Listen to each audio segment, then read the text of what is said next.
राज्यसभा निवडणुकीमध्ये शिवसेना आणि राष्ट्रवादीच्या आमदारांचं मतदान नेमकं कुणाला होणार याबद्दल आता उत्सुकता लागली आहे आणि यासाठीच विधिमंडळ सचिवालयानं निवडणूक आयोगाला एक पत्र लिहिलंय। राष्ट्रवादी आणि शिवसेनेच्या मतदानाबद्दल स्पष्टता देण्याची मागणी यामधून करण्यात आली आहे। राष्ट्रवादी आणि शिवसेनेमधल्या फुटीच्या नंतर आता स्पष्टता देण्याची गरज निर्माण झाली आहे। एकनाथ शिंदे आणि अजित पवार यांच्या पक्षाचा व्हीप हा उद्धव ठाकरे आणि शरद पवार यांच्या आमदारांसाठी लागू होणार का हे बघणं सुद्धा महत्त्वाचं आहे।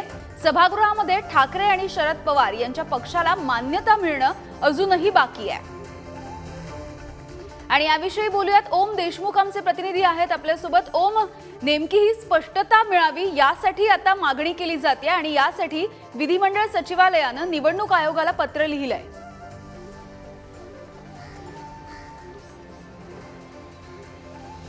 यामिनी अगदी बरोबर। राज्यामध्ये ज्या काही सध्या पॉलिटिकली फ्लक्च्युएटिंग घटना घडत आहेत त्यामध्ये आणखीन एक महत्त्वाची अपडेट अशी की विधिमंडळानं हे पत्र लिहिलंय निवडणूक आयोगाला।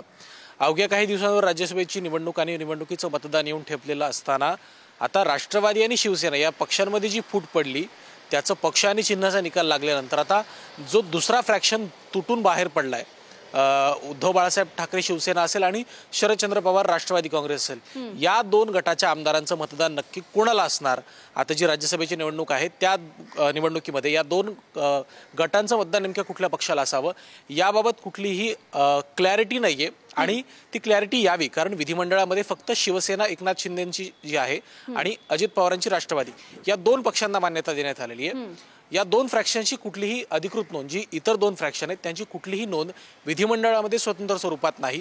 त्यामुळे त्या गटाच्या आमदारांचं मतदान नक्की कोणाला असावं याबाबत विधिमंडळ सचिवालयाकडून निवडणूक आयोगाला विचारणा करण्यात आली आहे। आता या सगळ्याबाबत निवडणूक आयोग काय निर्णय घेते हे पाहणं महत्त्वाचं असणार आहे। त्यातच उद्या म्हणजे 15 तारखेला विधिमंडळामध्ये राष्ट्रवादीच्या आमदारांच्या अपात्रतेचा निर्णय देखील होणार आहे। त्यामुळे या सगळ्या पार्श्वभूमीवर आता उद्या नेमकं काय घडतंय आणि इलेक्शन कमिशन या सगळ्याबाबत नेमकं काय स्पष्टीकरण देत आहे, या दोन गटाच्या आमदारांना नेमकं कोणाला मतदान करावं लागणार आहे याबाबत आता निवडणूक आयोगाच्या सूचनेचा आपण सगळ्यांना वाट बघावी लागणार। त्यावर बरंच काही भवितव्य हे दोन्ही गटाच्या म्हणजे महायुती आणि महाविकास आघाडीच्या दोन्ही राज्यसभा उमेदवारांचं भवितव्य या निर्णयावर अवलंबून असणार आहे। अगदी धन्यवाद ओम या सगळ्या अपडेटसाठी। आणि आपल्यासोबत ते शिवाजी काळे आमचे प्रतिनिधी सुद्धा जोडले गेलेले आहेत। शिवाजी, खरं तर मागच्या वेळेला जेव्हा सुप्रीम कोर्टामध्ये उद्धव ठाकरे यांच्या शिवसेनेबद्दलची जी सुनावणी सुरू होती तेव्हा एक निरीक्षण असं न्यायालयाने नोंदवलं होतं की हा जो व्हीप आहे तो आता म्हणजे एकनाथ शिंदे यांच्या गटाचा व्हीप जो आहे तो उद्धव ठाकरे यांच्या शिवसेनेला लागू होणार नाही। अशा पद्धतीचं आता काही होऊ शकतं का? व्हीप बद्दलचं नेमकं काय नियोजन आहे? आणि आता एकनाथ शिंदे आणि उद्धव आणि अजित पवार यांचे जे व्हीप आहेत ते उद्धव ठाकरे आणि शरद पवार यांच्या गटांना यांच्या पक्षांना आता लागू होतील का? यामध्ये एक स्पष्ट आहे की शरद पवार गट जो आहे त्यांना हे पक्षाचे नाव देण्यात आलेलं आहे, हे राज्यसभा निवडणुकीपुरतं देण्यात आलेलं आहे, त्यामुळे त्यांना हा व्हीप लागू होणार नाही। दुसरा मुद्दा आहे जो उद्धव ठाकरे आणि एकनाथ शिंदे गटाच्या संदर्भात, त्यांना एकनाथ शिंदे यांना मूळ शिवसेना पक्ष दिलेला आहे।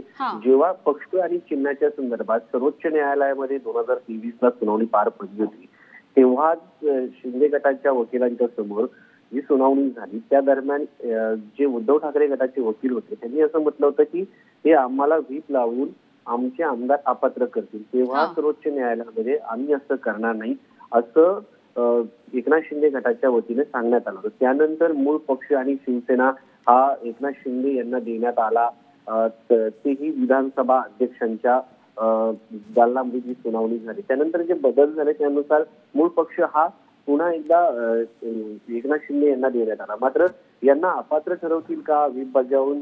त्यांना जर अपात्र ठरवायचं असेल ते आजही ठरवू शकतात याने, तर पक्षविरोधी कृती केली म्हणून त्यांना अपात्र ठरवलं जाऊ शकतं। मात्र अद्यापर्यंत ही केस जी आहे सर्वोच्च न्यायालयामध्ये प्रलंबित आहे आणि प्रलंबित असताना अशा पद्धतीने ते पावलं उचलतील का याबद्दल शंका आहे।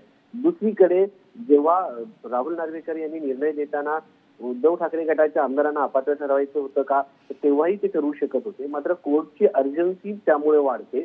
जर आमदार अपात्र ठरवले तर प्रत्येक आमदारामागे 5 लाखांचा 3 लाखांचे मतदार असतो, त्याला मतदान करणाऱ्या वर्गाचे प्रतिनिधित्व असतात आणि जर अशा पद्धतीने 11 आमदार 10-11 आमदार जर अपात्र ठरले उद्धव ठाकरे गटातील तर कमीत कमी 50 लाख लोकांचं प्रतिनिधित्व जे होतं ते गमावलं जातं।